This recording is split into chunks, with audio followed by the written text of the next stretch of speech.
সেজন্য আপনারা মালিক কর্তৃপক্ষের সাথে মালিকের সাথে কথা বলেন। আমরা এটা জবাব দিতে বাধ্য নই। মালিকের সাথে কথা বলেন। আপনারা নির্দেশনা পেয়েছেন।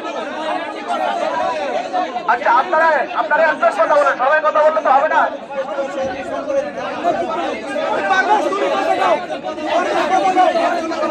সেটা তো আমরা বলতে পারবো না।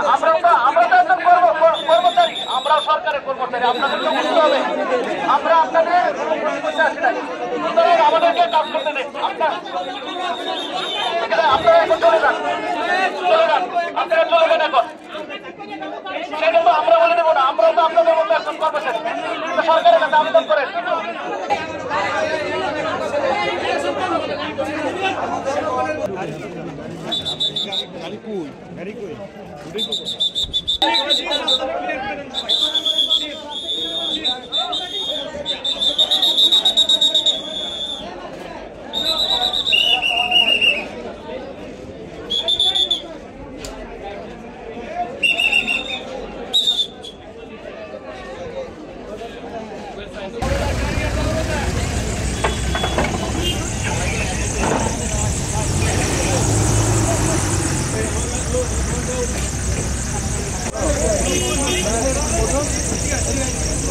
লাঠি